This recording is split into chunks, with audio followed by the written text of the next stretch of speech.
Paul. Nice to meet you. Have you guys ever been to counseling before, either together or individually? Oh, yeah, see. He doesn't know.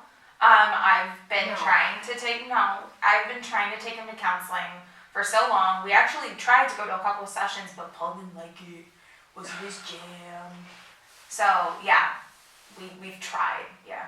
Okay. So what brings you guys in today? Oh, okay, yeah, see, you know what I mean? Like, you can offer somebody in the conversation once in a while, and that's fine. Whatever. So, Paul's being Paul right now. All he's doing is working. He's not focusing on his family. I have to stay home with the kids because apparently that's what the woman of the house has to do, even though I'm sick and I'm tired all the time. And all Paul does is parade around in his little surf shop with these little 20-something-year-olds, you know, all the time. Okay. All the time. And like you're never there, Paul. Wait, are you done? I mean, if you're gonna talk, I'll be done. Okay, so I work because you wanted to stay home. Okay? So okay. No, you No, that was a joint conversation that we had. Okay, and do you ever want to go back to work? No. Paul, yeah, Melissa. I have the option. You know what I mean? I hear frustration in both of you, and I would like to hear a little bit more from each of you, maybe one at a time, so that we can get a better perspective about what's going on. Melissa, do you feel comfortable starting and telling your story? And yeah, I always start first. That's fine. He never says anything anyways. Okay. I mean, the problem's Paul. Like I said before, like, it drives me absolutely crazy. Like, we used to spend so much time together. We used to do everything together. And then, now all of a sudden, I get sick and I'm tired and I can't do those things anymore. And I have to be with the kids. And it's like he just threw himself into his work. Like, he just doesn't care. Like, that's the only thing that makes him happy. Well, thank you for sharing that, Melissa. I really like that you shared that. And I'm wondering, Paul, if you want to share what it looks like through your eyes and your story. Good luck. Okay, so from my perspective, I got married to my best friend. We surfed almost every day together. We had so much fun. You were happy and you were nice to me, and you actually brought me lunch to the surf shop. And now it's like you're always sick, and I have a mile-long list every day of go to the store, come home, cook dinner, get the kids in the bath. I don't have any time to hang out with you. So now I'm the reason. I don't know why I'm here. The reason. Well, I've asked you to get help. I've asked you to go to doctors. I've asked you to get on the herbs that I gave you. I don't even understand. And you don't want to do any, I don't get it. thank you, Paul, for sharing.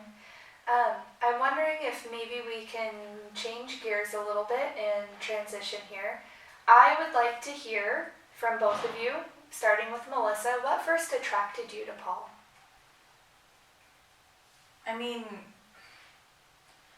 we used to, like he said, surf all the time, but, like, I didn't feel like he had to ask me to do things. Like, it was just kind of expected, like, that we were always going to go and do something together, and, like, we were partners, you know, in life, and, oh, we're going to go to the grocery store, we'll go to the grocery store together. Like, he used to even get his, like, toenails done with me.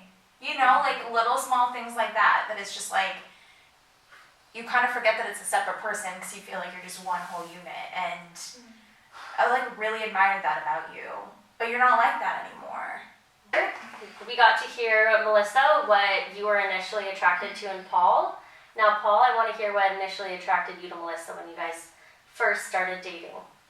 So, I mean, initially, yeah, she was happy. You know, she cared about her appearance. And that was... Whoa, what? I mean, you look the same, but it's not like you... But, like, why would you bring that up? Why would you even say that? That's not what this is about. Paul, that's not what this is about. Okay, what's it about then? Because, I mean, we don't have sex like we used to. Whose problem is that? Not mine. Yours. Because you're always too tired, because you're sick, and I get it, but... No, but you don't. Paul, you don't get it, because you never asked me how I'm feeling. Maybe I'm not feeling sexy. Maybe I'm not feeling that way, because I'm tired. You never asked me how my... No. You never asked me how my doctor's appointments go. You never even look up at me when you come home. All you do is you go and you lay on the couch because you're tired. You had a long day. I had a long day too. Life's a little bit harder when you're sick. Okay? Takes a little bit longer. Okay. Do you get that? Like, Melissa, Paul, if I could just interrupt for a second. Sometimes when our emotions are high, we're not thinking clearly. So if we could all in this room maybe take a deep breath and let it out. breathe in another. Another deep breath. Let it out. And let's just sit here for a moment. That allows us to start thinking a little bit more clearly and get to the problem, which is the problem. It seems like maybe you guys have made each other the problem, and I feel like we're seeing the problem that you two can approach together, Yeah. but not against each other. Does Yeah, I like make that. sense? I like that you said the problem is the problem. Maybe we can work with that. So what's the effing problem? So through watching you guys today, I've been noticing I think there's a lot of lack of communication, a lack of values, and kind of just like forgetting what it was like when you guys first started dating each other.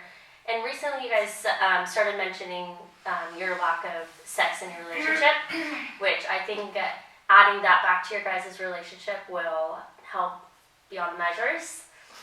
And I think, Paul, I think you're not the only one excited. I think Melissa's just as excited about that. I think it's just going to be a little bit of a hurdle for her. See, I'm excited about that. On top of that, there's a homework assignment that we've been discussing. It's called the Rule of 5. Did you want to explain that? Sure. Yeah. So in that moment where you feel like you're going to speak towards a negative behavior about each other, I'd like you guys to think of 5 positive things you can say towards the other person and vocalize that instead. Is that something you can do? Oh, I think your guys' homework assignment tonight is go home, have some sex, and say some nice things about each other. And we'll see you next Sunday. Right on. Body, and like she had a hot body. And Whoa. Now what? Finish that sentence. No, it's like you look the same. You're hot, but you like are not sexy. You know, you're like you don't like shower every day sometimes. Oh shit. This is like. Gosh. Okay, you're ridiculous because you don't remember all the crap I do for you. Working is all times, all the time. Oh. Yeah. Wow. Okay, let's do this. Okay. Do I look manly? Every time I get excited, I do a little shimmy. Yeah. It's like I don't mean to do it, but I'm like, ooh, it's your huggy. Ooh. That's my shimmy. Oh man.